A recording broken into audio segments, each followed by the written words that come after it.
بسم الله الرحمن الرحيم الحمد لله رب العالمين والصلاة والسلام على من أرسل رحمة للعالمين وعلى آله وصحابته والتابعين لهم بإحسان إلى يوم الدين أما بعد فالسلام عليكم ورحمة الله وبركاته يزاريوا أتر يالج مكري رئيسوا እባክህ አታካብድ እባክሽ አታካብጂ የሚሉ ሰዎች ገጥሟቸው አያውቁም? ርዕሱ ይሄ ነው። አታካብድ አታካብጂ የሚሉት መቼ እንደሆነ ታውቃላችሁ? ከዲን ጋር የተያያዘ ምክር ግሳጼ ሲቀርብላችሁ ምሳ ብላ ብትሉት አታካብድ አይልም። ሻይ ጠጪ ብትሏት አታካብድ አትላችሁም። ግን ለምን ሱሪህን ታስረዝማለህ? ለምን ጺምህን ትላጫለህ? ለምን አጅነብይ ትጨብጣለህ? ለምን ከአጅነብይ ጋር አንድ ክፍል ውስጥ ተቀላቅላችሁ ትቀመጣላችሁ? አታካብድ አታካብጂ። ለምን ሂጃብሽን አስተካክለሽ አታደርጊም? ባክሽ አታካብጂ የሚሉ ሰዎች ገጥሟቸው አያውቁም? በትክክል ለምን ይሆን እንደዚህ የሚሉት? አታካብድ አታካብጂ አታካብዱ። ሱብሃንአላህ። ሶላት ስገድ አታካብድ። ጀማዓ ሂድ አታካብድ። እቤት ሰግዳል መስጊድ አይሄድም። ምን አለበት መስጊድ ሄደ ብትሰግድ 27 አጅር ታገኛለህ። ባክህ አታካብድ። ቤትም ተሰገደ መስጊድም ተሰገደ ያው ነው። አጅነብይ ለምን ትጨብጣለህ? ለምን ትጨብጫለሽ? ባክህ አታካብድ። በመጨበጥ ባለመጨበጥ አይደለም።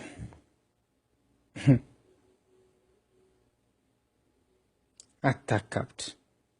ይገርማል። በመሰረቱ ዲን አልእስላም ውስጥ የሚካበድም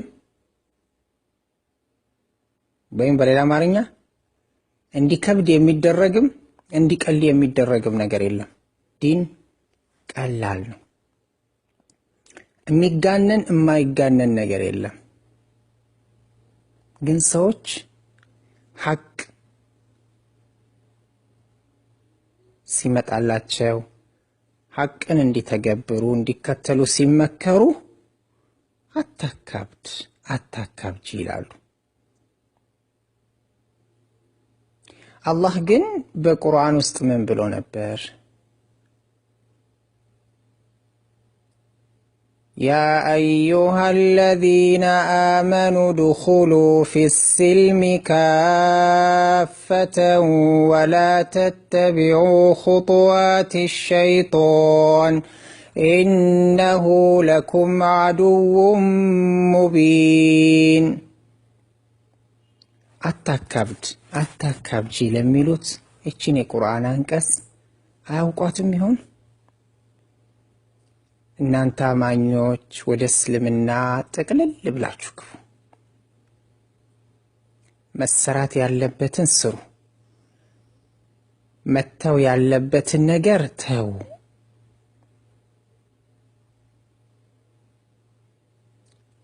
የሸይጣንን እርምጃዎች አትከታተሉ። እሱ ለናንተ ጠላት ነውና። በእኛ አንደበቶች ላይ ሸይጣን እንደፈለገ ይፈነጥዛል።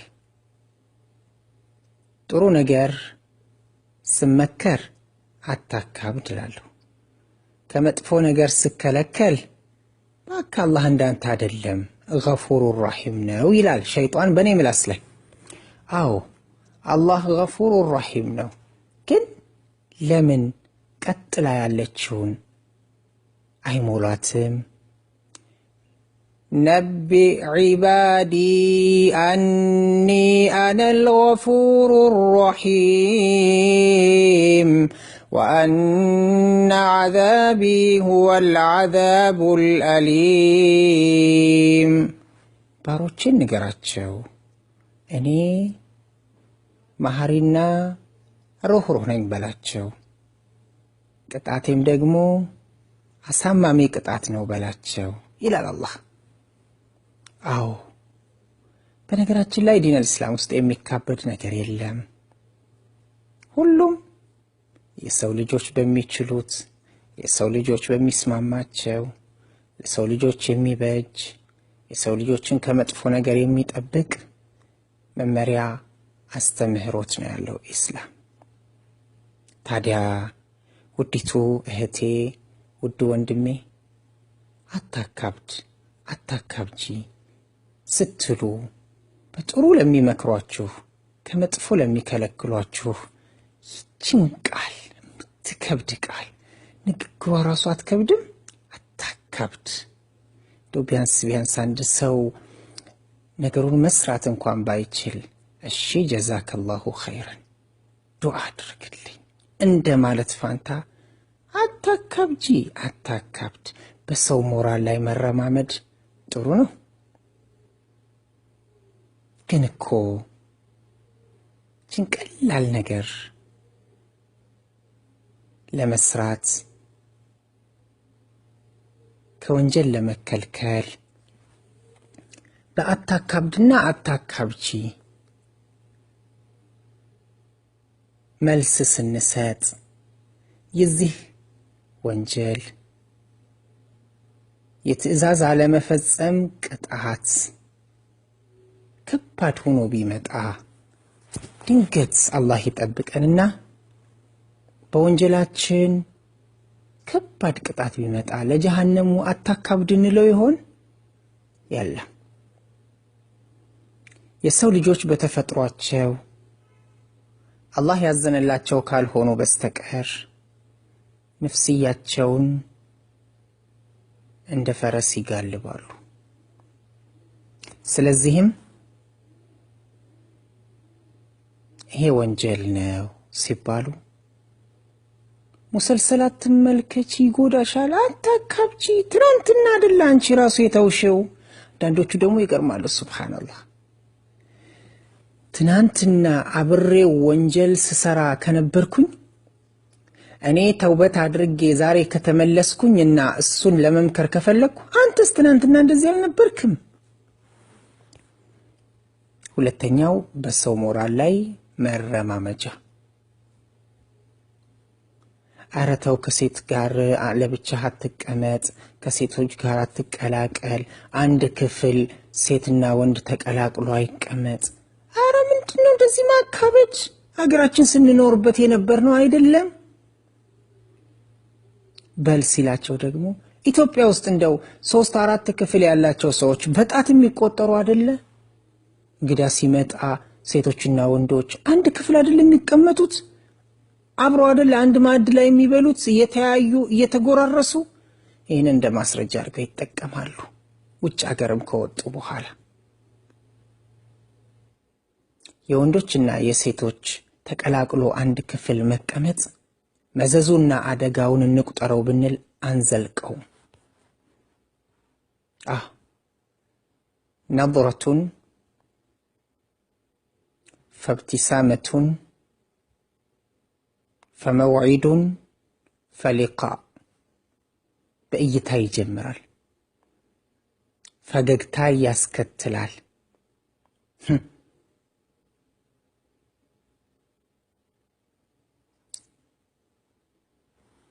ቀጠሮ ይያዛል፣ መገናኘት ይመጣል።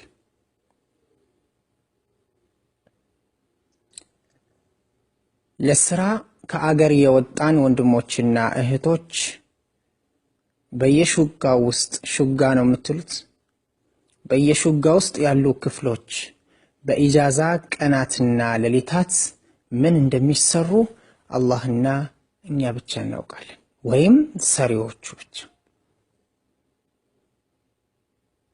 ድንገትም ሙሉ ሂጃብ ያደረገች እህት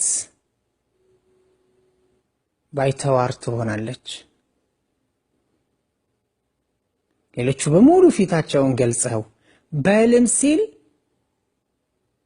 አብረን እኮ ነው ያደግነው፣ አብረን እኮ ነው የተማርነው፣ አብረን እኮ ጎረቤቴ ነው፣ አብረን እኮ ነው ከብት ስናግድ የነበረው፣ አብረን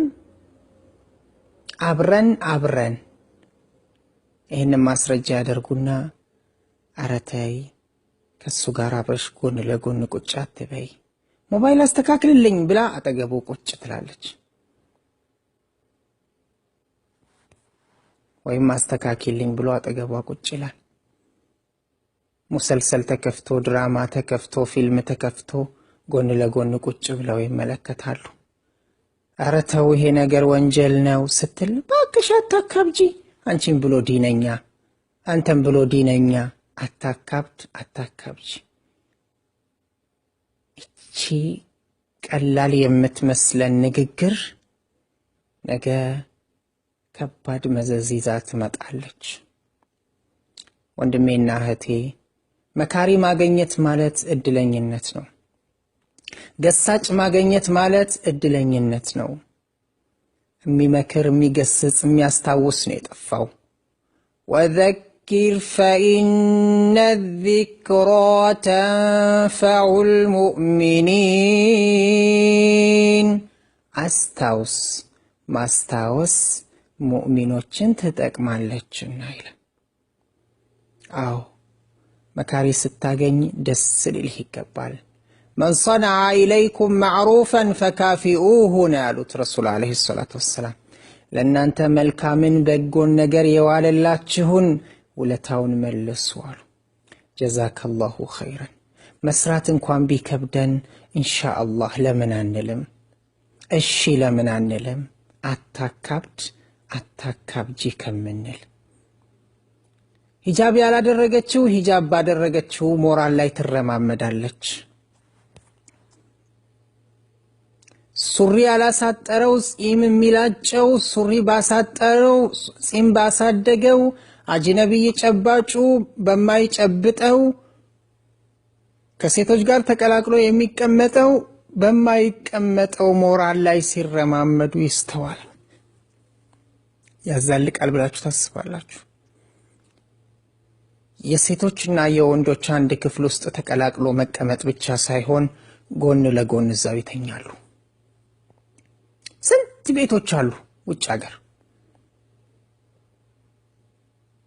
ብር አጥተው አይደለም ወንዶቹ ለብቻቸው ሴቶቹ ለብቻቸው ተከራይተው የሚከፍሉት፣ ብር አጥተው አይደለም።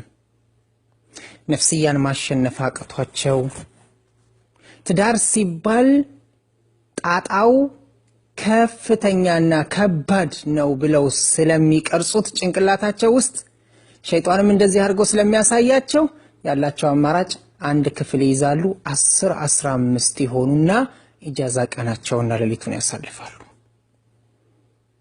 አዎ በልም ሲል እዛው ክፍል ውስጥ ይተኛሉ። እዛቸው ክፍል ውስጥ ተኝተው አላህን የሚያስቆጣ ነገር ይፈጽማሉ። ስንቶች አሉ ህገወጥ የሆነ ጽንስ ጸንሰው በድብቅ ያስወረዱ። መዘዙ ምንድን ነበረ? አብሮ መቀላቀል፣ አብሮ መቀመጥ። አታካብጂ።